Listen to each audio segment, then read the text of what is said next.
Misotranao zahay ray malala ho fa noho ny famoramponao sy ny fahasoavanao aminay dia omenao an'izao fotoana izao izahay isehoanay eto anatrehanao satria manana ambara aminay tsirairay avy ianao koa dia fenoy ny hery ny fanahinao masina izay tsirairay avy tompo mba ahaizanay mandray ny fahendrena sy ny fanambarana izay omenao anay hitombony ny fahalalana itsaranao sy ny fitiavanay anao dia ampahirato ny sainay sy ny fonay mba ahitanay zava-mahagaga ao amin'ny teninao amin'ny anaranao Jesosy Tompo, amen. Petraka sika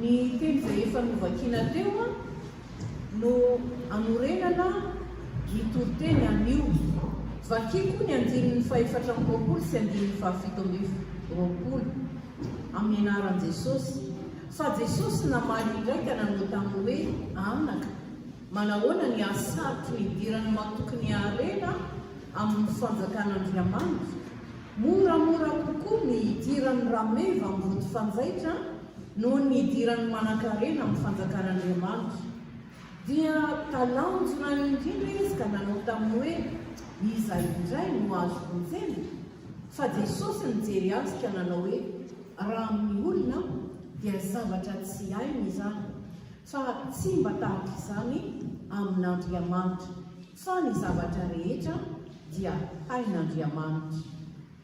Je vais le lire en français et j'invite les francophones de suivre sur l'écran la traduction de la prédication que je vais faire en malgache, mais je ferai un petit résumé à chaque chapitre. Je vous invite à suivre sur l'écran. Je le lis en français au nom de Jésus. Jésus leur dit: mes enfants, qu'il est difficile à ceux qui se confient dans les richesses d'entrer dans le royaume de Dieu. Il est plus facile à un chameau de passer par le trou d'une aiguille qu'à un riche d'entrer dans le royaume de Dieu. Les disciples furent encore plus étonnés et ils se dirent les uns aux autres: et qui peut être sauvé? Jésus les regarda et dit: cela est impossible aux hommes, mais non à Dieu, car tout est possible à Dieu. Eto ny havana Marka dia le mpanoratra ny filazantsarany Marka dia mitantara fihaonan'i Jesosy tamina zazalahy mpanan-karena anankiray. Eny an-dalana Jesosy ho any Jerosalema hiatrika ny andro fijaliana sy ny fitsanganana amin'ny maty. Teny an-dalana izy tampotampoka teo iny misy lehilahy anankiray mihazakazaka dia tonga dia nandoaly teo anoloan'i Jesosy.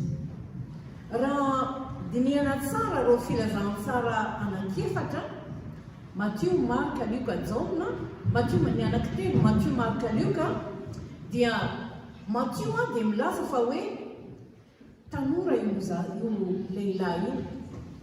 Luka kosa dia milaza fa lehibe amin'ny sinagoga izy. Ary izy telo Matthieu, Marka sy Luka dia samy milaza fa mpanan-karena io olona io. Ka raha ohatra izany lehilahy toy izany ambaran'ireo evangelista ireo no mihazakazaka mandohalika eo anatrehan'i Jesosy dia miteny hoe mpampianatra tsara dia mampiseho amintsika zany fa tena folo mihitsy no anatonany an Jesosy. Ary tsy hoe manatona fotsiny amin'ny folo izy fa misy faniriana lalina mihitsy ao anatiny tia mifantatra ny sitrapon'Andriamanitra, ny amin'Andriamanitra. Ary mazava fa tena ilay olona tokony antoniny mihitsy no antoniny eto tsy diso adresy izy zany tsy olon'olona ery zay mety manao fampianaran-diso no natoniny fa Jesosy mihitsy no natoniny. Jesosy ilay lalana sy fahamarinana ary fiainana. Ny zavatra manaraka koa dia izao, tsy menatra mihitsy izy napetra amin'ny taniny lehibe any sinagoga azy, mampanankarena azy zany voninahiny rehetra zany tsy nirara iny fa lasa izy miazakazaka miaraka amin'ilay akanjony lavabe vola lava amin'ity anaty iny angambany dia lasa izy nandohalika teo anatrehan'i Jesosy. Fantatsika tsara ny havana ny eritreritry ny jiosy tamin'izany fotoana izany momban'i Jesosy, indrindra fa ny mpitondra fivavahana tahaka ny fariseo sy ny mpanoran-dalàna, dia nefa tsy nampaninona nyity tovolahy ity nanao an'izany fihetsika izany satria toa tena nangetaheta ahalalany marina izy. Ka ditsia koa nisy tovolahy anankiray atao hoe Nikodemosy niona tamin'i Jesosy, fa io Nikodemosy kosa dia alina izy nandeha niona tamin'i Jesosy. Ity tanora ity nefa tamin'ny andro mazava izy no samy nanatona an'i Jesosy, tsy mba tahaka n'ireo fariseo zany. Ary ny zavatra magaga amin'ny fanoriany nambarany an'i Jesosy dia izao, na dia lehibe any sinagoga ary izy, izany hoe olona malala tsara zany ny amin'ny tenin'Andriamanitra, dia tsy nanana assurance izy, tsy nanana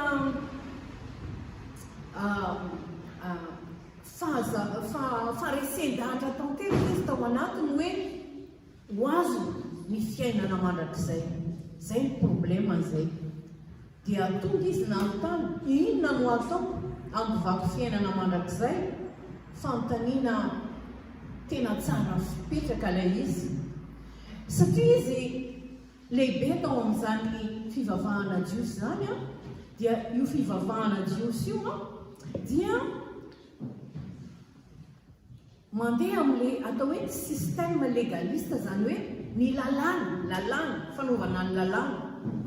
Io zava-dehibe fantatsika ny fampianarana nataon'i Paoly any amin'ny bokin'ny Romanina sy Galatiana any ny amin'izany zavatra izany, fa tsy izay no tsiditra lalina amin'izay tsika, fa amin'ny fomba-pivavahana jiosy dia arakaraka ny anaovanao asa tsara no azahoanao ny fanjakan'Andriamanitra. Dia eto izy zany manatona Jesosy ity tovolahy ity, izay mahay tsara ny tenin'Andriamanitra ao anatin'ny Baiboly, ny fivavahana jiosy manatona izy manontany hoe inona zany ny zavatra tokony ho ataony mba azahoany an'izany fiainana mandrakizay zany. Hitantsika amin'izany fa na tao anatiny tao zany matahotra izy hoe tsy azo famonjena, mety nisy culpabilité tao anatiny tao, tsy na tsy ary izy hoe misy zavatra tsy ampy, misy zavatra tsy feno, ary tsy natoky izy fa tena mety tsara ny fifandraisany amin'Andriamanitra. Ny fiainana mandrakizay ry havana dia marina arak'izany teniny izany, dia fiainana itoy foana mandrakizay tsisy farany miaraka, fa zao tsy hoe elavelona be ianao satria hiaina mandrakizay, fa io fiainana mandrakizay io dia hiarahana amin'Andriamanitra. Mifanaraka tsara zany ny olona afaka miainao dia ny olona manana natao hoe accord parfait le izy, zany hoe tena mifanaraka tsara amin'Andriamanitra sy ny tenin'Andriamanitra ny fiainana.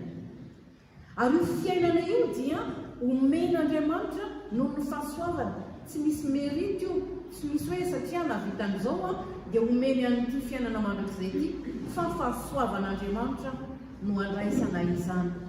Hitantsika amin'izany fa ny atao hoe afaka miaina any amin'ny fiainana mandrakizay dia ny olona efa mizatra izy dia ny ety ambonin'ny tany efa nazavaina antsika matetika fa hoe io fiainana mandrakizay io dia efa omen'Andriamanitra andramantsika iainantsika dia n'izao ety ambonin'ny tany.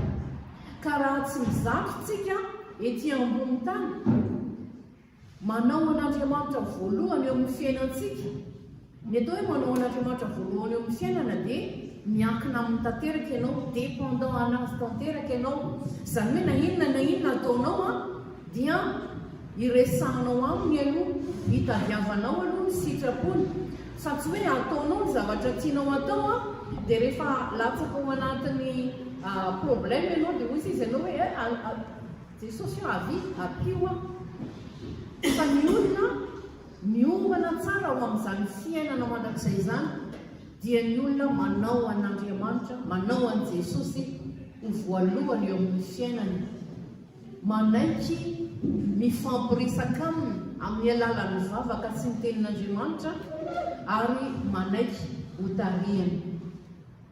Hitantsika amin'izany fa ity zazalahy ity dia ohatran'ny tena sérieux be mihitsy izy nefa hojerentsika valitenin'i Jesosy, hojerentsika tsirairay ireo valitenin'i Jesosy. Ny tenin'i Jesosy voalohany dia hoe fa maninona no ataonao hoe tsara, tsy misy tsara afa-tsy Andriamanitra irery ihany. Raha miteny an'izany Jesosy dia tsy hoe mandray izy hoe tsy Andriamanitra, tsy miteny izy hoe tsy Andriamanitra izy satria betsaka ireo verset biblika mitenenin'i Jesosy, tenenin'i Jesosy fa zanak'Andriamanitra izy. Ka inona no antony izany teniny izany? Ny anton'ilay teniny dia izao, io Jesosy io dia mahalala ny any am-pon'ny olona tsirairay avy. Tamin'izany fotoana izy tetỳ ambonin'ny tany izany fa amin'izao miteny izao koa dia mahalala izay any anaty pontsika tsirairay avy izy. Fantany ny any am-pony ity zazalahy ity.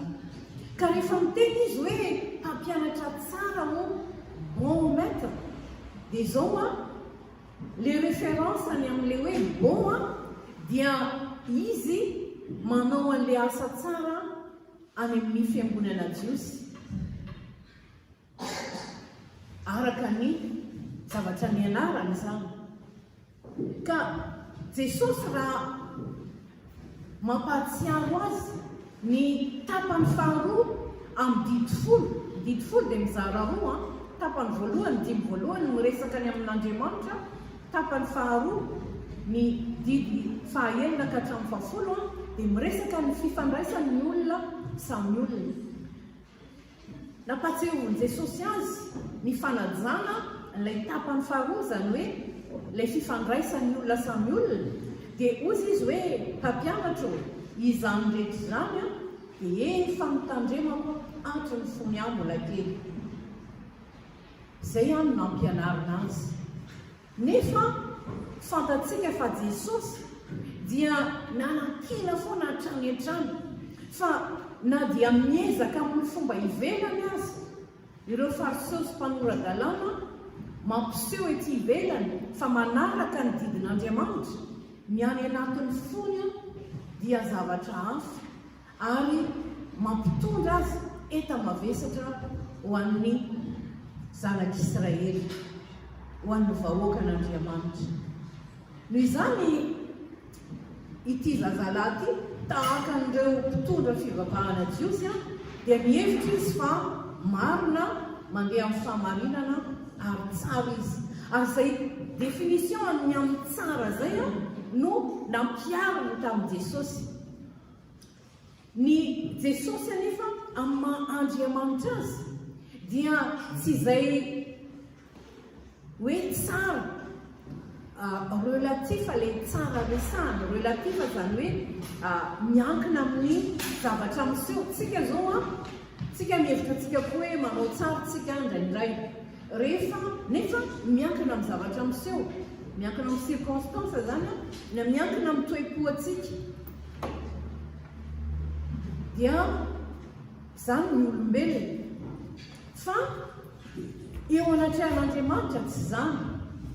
Eo anatrehan'Andriamanitra dia tsy misy manao tsara novakiana mbola novakiana antsika tamin'ny androany tao amin'ny liturgie tao amin'ny sitrapon'Andriamanitra fa tsy misy manao ny tsara isika mpanota daholo isika rehetra fa Andriamanitra irery ihany izy no tanteraka ary izy no tena tsara mandrakizay ary ny tenin'Andriamanitra ny Baiboly dia manambara izany mazava masina marina ary tsara ny tenin'Andriamanitra milaza miresaka ny amin'izany fahatsaran'Andriamanitra zany izay tsisy ifandraisany amin'ny heverintsika olombelona ho fahatsarana noho izany io tenin'Andriamanitra io raha marina zany dia mampiseho amin'ny tsika mpanota izy fa hoe tena tsara Andriamanitra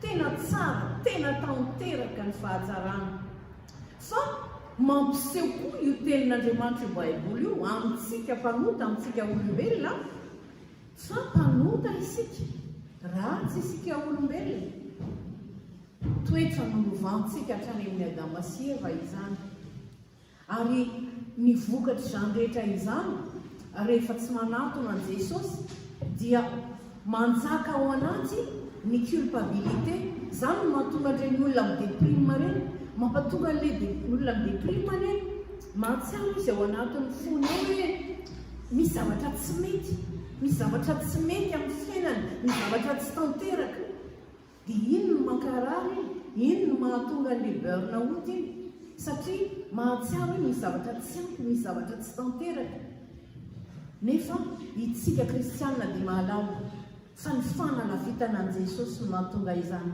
satria nahoana rehefa manatona an Jesosy dia afaka mibebaka foana tsika amin'ny Jesosy afaka mifona foana mifona Jesosy tsy mety ny eritreretiko iny tsy mety ny nataoko iny ary Jesosy ry havana rehefa tena inotsika ao anatin'ny fontsika ao fa maty teo amin'ny hazo fijaliana izy mba hamonjy antsika mba ahazontsika famelan-keloka rehefa mino an'izany rehefa miteny fotsiny tsika hoe Jesosy eo tena mifoko mihitsy mifona dia mamela ny herintsika izy ary tsy misy zany culpabilité zany tsony ao anatin'ny fontsika zany ry havana no problema nahazo amin'ity zazalahy ity ao amin'ny Galatiana 4:4 Paoly dia manazava hoe fa fony tsy mbola tonga ny finoana dia voampina tao ambanin'ny lalàna isika io lalàna io géré ny fiainan'ny mpino an'Andriamanitra ka voahidy tao anatin'ny fanekenan'ilay lalàna fanarahan'ilay lalàna teo ambanin'ny lalàna ny jiosy dia ilay lalàna no natao zava-dehibe fa tsy ny fitiavana an'ilay Andriamanitra na nomeny lalàna dia hoy izy Paoly hoe fony tsy mbola tonga ny finoana dia voampina tao ambanin'ny lalàna isika ka voahidy ho amin'ny finoana izay efa aseho atoariana Jesosy ry havana no nampianatra ny amin'izany hoe finoana izany ary Paoly ohatra atsika tsapaitanana mihitsy Paoly ohatra dia tahaka nyity zazalahy jiosy ity koa taloha satria fariseo izy fa rehefa tafahoana tamin'i Jesosy izy teny an-dalana ho an'i Damaskosy niaona tamin'i Jesosy na andrian'i Jesosy ny teny mivantana taminy hoe nahoana ianao manenjika dia izao miasa tao aminy ny fanahy masina dia fantatsika ny fiovam-piainana lasa olom-baovao Paoly ary azo lazaina mihitsy aza hoe tao aorianan'i Jesosy dia Paoly ny tena nametraka fampianarana be dehibe ho antsika kristianina hitatsika amin'izany fa tsy misy afa-tsy ny fanahin'Andriamanitra ny fanahy masina irery ihany no afaka manome antsika ny tena fahafantarana marina ny tena compréhension an'io tenin'Andriamanitra io satria rehefa araka ny vavaka nataontsika teo rehefa raisitsika ilay fanahy masina manazava ny saintsika sy ny fontsika dia omeny Andriamanitra antsika, omeny tompo atsika ny fahendrena sy ny fanambarana révélation an'izay tena tiany ambara ao anatin'ilay teniny. Fa raha io tenin'Andriamanitra io no eritreretinao fotsiny, ezahanao ho azo amin'ny sain'olombelona, dia lasa eo ambanin'ny lalàna ianao mpanao zavatra ivelany fotsiny. Fa ny an'Andriamanitra ny any anatin'ny fo mihitsy no tiany ovany. Hitantsika amin'izany fa ity zazalahy ity, ny zavatra lehibe tao anatiny dia izao ny ho tsara eo ivelany, ny ho hitan'ny olona hoe mivavaka izy. Ary izany no milavan' Jesosy. Izany iny toriteny nataon'i Jesosy tao amin'ny tendrombohitra ao Matthieu 5, dia izany no nazavain'i Jesosy tamin'ireny teny rehetra izay nataony izeny. Andriamanitra ry havana dia ny zavatra tadiaviny dia ny ao anatin'ny fonao, ny any anatin'ny foko, ny any anatin'ny fontsika tsirairay avy. Izany no tadiavin'Andriamanitra, fa tsy ny fombafomba ataontsika na ny zavatra ataontsika ety ivelany. Zavatra faharoa ry havana dia izao, hozy izy Jesosy hoe diso zavatra ray aloha ianao, andana amin'ny Dio daholo ny fanananao, omeo ny malahelo dia anana rakitra any an-danitra ianao, dia avy eo avia manara. Raha mametraka an'izany teny izany man'ity zazalahy ity Jesosy, dia satria tsy hoe zavatra ohatran'izao zany hoe mpanan-karena izy dia andana amin'ny Dio ny fanananao, fa misy antony ara-panahy itenenan'i Jesosy an'izany. Efa lazaintsika teo hoe ilay tapany faharoa amin'ny dimy folo no nampatsahivon'i Jesosy dia lazainy fa efa hainy daholo izany. Fa izao, rehefa tsy hainao no manatanteraka an'ilay tapany faharoa, ny fifandraisana amin'ny olona samy olona, dia midika izany fa tsy hainao koa ny manatanteraka ny didy miankina amin'ny fanajanan'Andriamanitra ilay dimy voalohany ao amin'ny dimy folo. Jesosy rehefa nanao résumé ny dimy folo io dia hozy izy hoe tiavany Jehovah Andriamanitra ao amin'ny fonao rehetra sy ny fanahinao rehetra ary ny herinao rehetra, ary tiavany namanao tahaka ny tenanao. Ka zao raha tsy hainao ny tiany namanao tahaka ny tenanao dia tsy hainao koa zany ny tia an'Andriamanitra. Nasehon'i Jesosy miharihary eto izany ry havana, fa na dia miezaka ho tsara avy ny olona ety ivelany, fa tsy ao anatin'ny fony ny fitiavana izay asehony manodidina azy, dia tsy mahay mity an'Andriamanitra izy. Hozy izy hoe ao amin'ny Matthieu 5:24 hoe tsy misy olona mahay manompo tompo roa, fa ny anankiray ho alany ary ny anankiray ho tiany, ary ny anankiray ho ombany ary ny anankiray ho amavoy. Tsy mahay manompo an'Andriamanitra sy mamona ianareo. Izany hoe raha ohatra ny olona anankiray tsy manaiky fa mpanota izy fa mbola te hikiry biby hihevitra fa ny fiezahany no azony famonjena, dia mandalo ny fahasoavana sy ny famorampon'Andriamanitra izy zany. Tsy mety hitoetra eo ambanin'ny fahasoavan'ny tompo, tsy mety manaiky mahatombo an'i Kristy Jesosy. Hitantsika amin'izany ny fifandraisany hoe tsy fanaiky ianao fa mpanota ianao. Rehefa tsy manaiky ianao fa mpanota, ny hafaran'izany zavatra izany dia tsy manaiky an'i Jesosy ho tompo ianao. Fa na iseho ivelany ary ianao fa tia an'i Jesosy, na iseho ivelany ary ianao fa manompo an'i Jesosy, raha tsy manaiky ny mahampanota ianao, dia tsy afaka manatona an'i Jesosy mangataka famondram-po sy famelan-keloka mandrakariva mandray ny fahamasinany mandray ny famelan-keloka avy aminy. Zany ry havana no problema n'ity zazalahy ity. Ny teny fahatelo nataon'i Jesosy dia ho an'ny mpianatra. Ozy izy hoe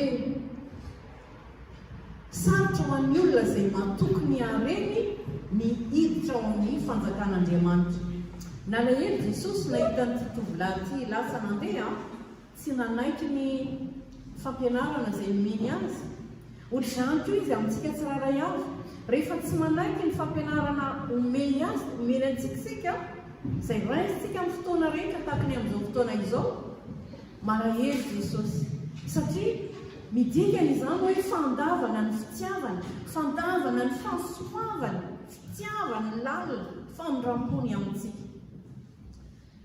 Taitra ireto mpianatra ireto teo anatrehany valiteny Jesosy sy ny fandehanan'ilay tanora. Taitra izy ireo. Satria reto mpianatra reto koa nge jiosy no teizana tamin'izany fampianarana jiosy rehetra izany. Satria ao amin'ny fampianarana jiosy dia izao, ny fidirana ao amin'ny fanjakan'ny lanitra dia simple, facile, satria mila manao zavatra ianao. Ary rehefa misy zavatra atao zany dia mazava ho azy fa mmpanan-karena zany no afaka tena manao zavatra. Izy no manana vola hividianana ny zavatra atao fanafitra sy izany rehetrarehetra izany. Dia hitantsika amin'izany ilay nahatonga an'i Jesosy natao hoe io harena io mahatonga anao sarotra ny idiranao any amin'ny fiainana mandrakizay. Satria tsy ireny zavatra ivelany ireny no tadiavin'ny Tompo amintsika. Ary Jesosy dia miasisita izy, ozy izy hoe moramora kokoa ny idiran'ny rameva amin'ny vody fanjaitra noho ny idiran'ny manan-karena amin'ny fanjakan'Andriamanitra. Tamin'izany fotoan'izany dia ny chameau no biby lehibe indrindra tany amin'iny Palestina iny, tany misy ny jiosy zany, tany Israel. Dia biby ngeza indrindra zany ny raisin'i Jesosy ohatra hoe, satria fomba fiteny koa zany tamin'izany fotoan'izany hoe ampidirina ao anaty vody fanjaitra ilay lavaka kely iny. Dia hita amintsika fa hoe misy zavatra tsy haintsika mihitsy ny manao azy.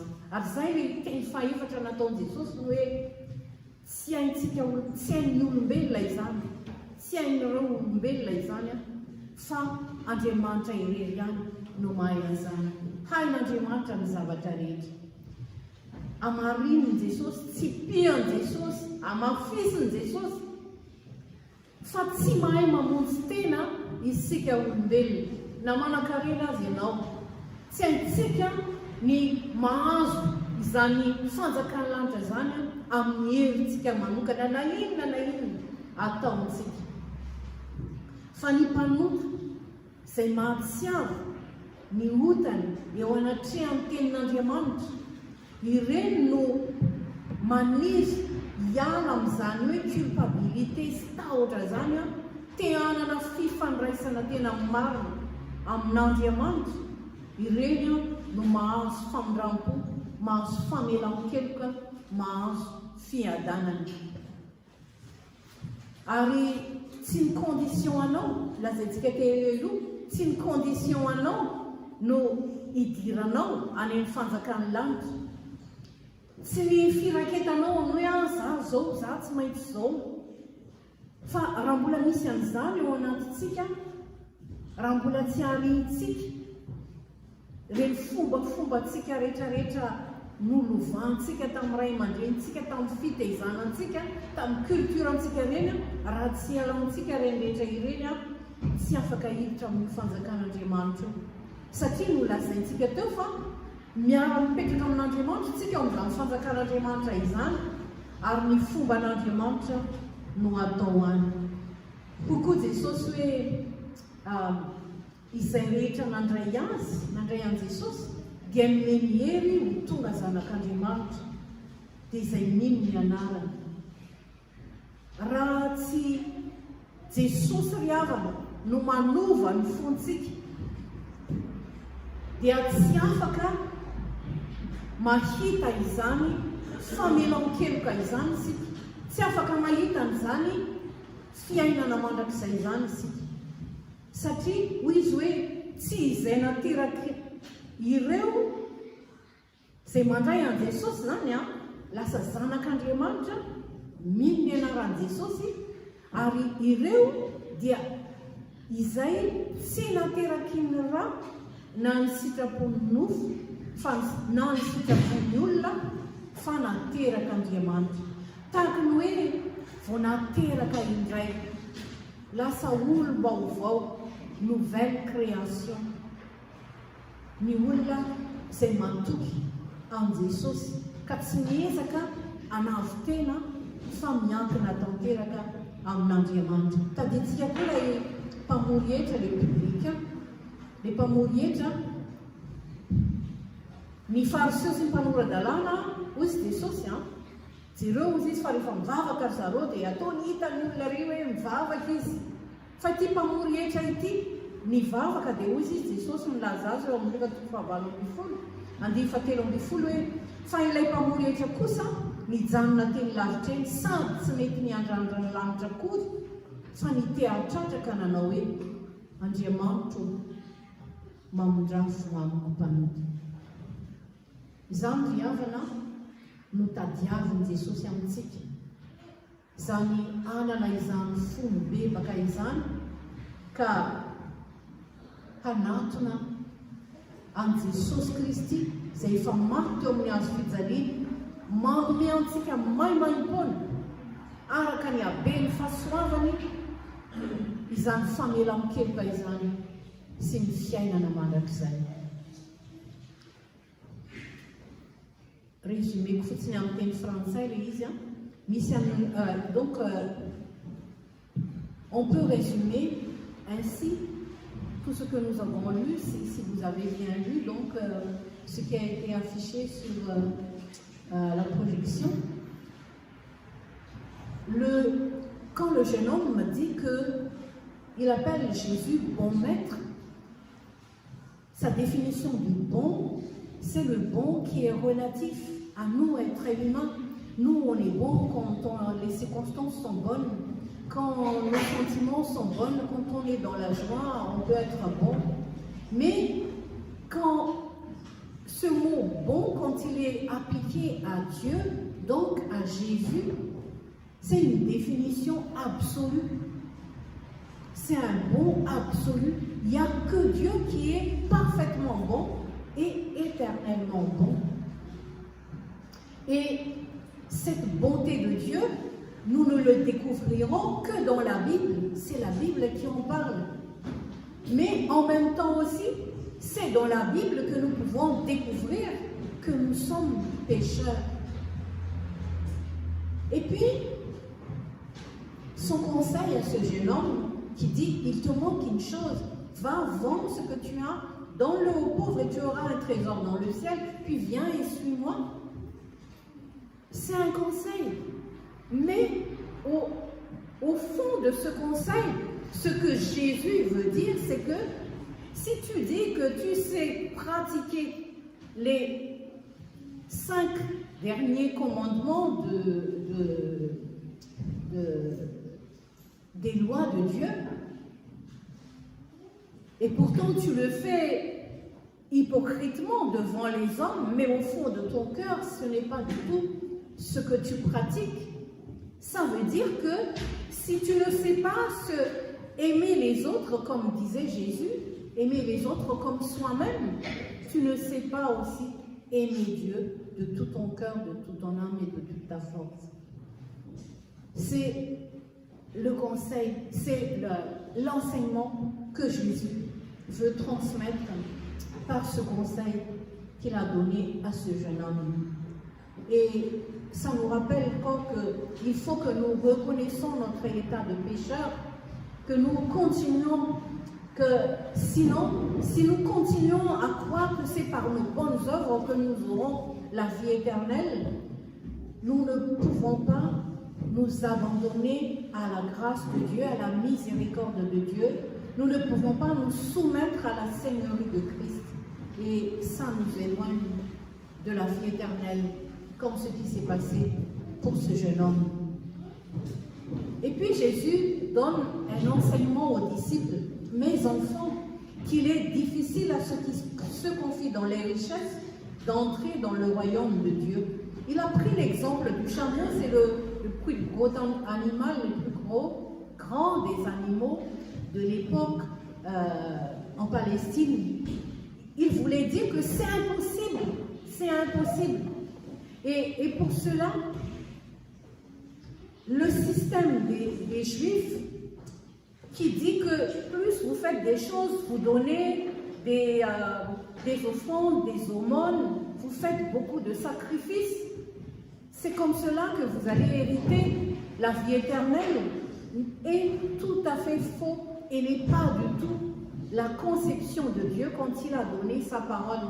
C'est pourquoi cette parole, il ne faut pas l'interpréter avec notre intelligence humaine, parce que nous allons l'appliquer extérieurement, hypocritement, mais il faut l'étudier avec le Saint-Esprit qui va nous donner qui va nous donner donc la révélation de ce que Dieu veut vraiment nous dire. Donc c'est très important.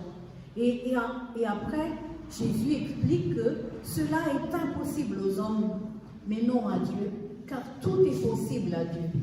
Il précise donc l'impossibilité pour l'homme, même les riches, d'acquérir par leurs efforts le royaume de Dieu. Mais ce sont les pécheurs qui sont conscients de leur culpabilité et de leur peur qui peuvent désirer avoir cette relation avec Dieu et qui pourraient donner le pardon, la paix, la vie éternelle.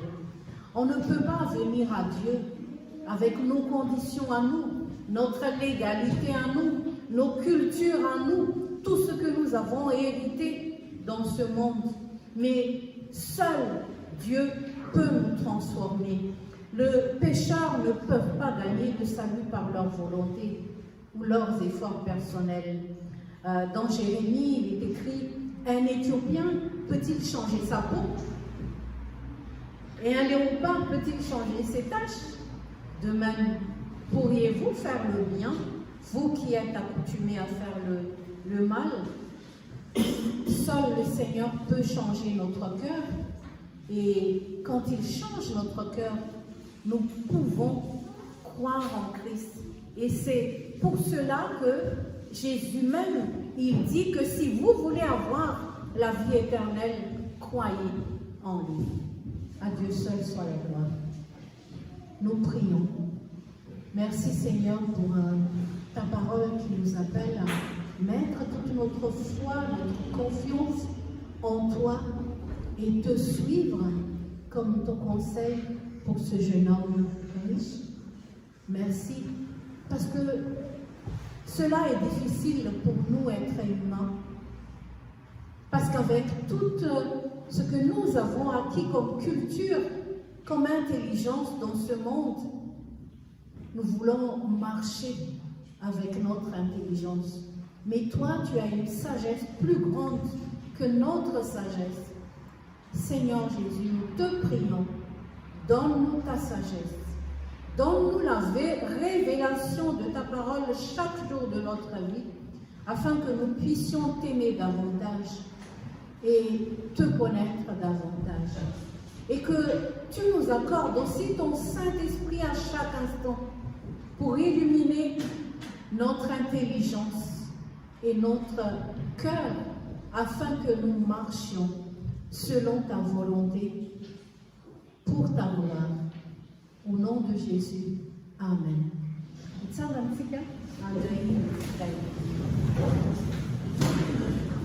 Fanifanosoava Jesosy Kristy Tompontsika ny fitiavan'Andriamanitra iray ary ny firaisana amin'ny fanahy masina ho amintsika rehetra ny Amen.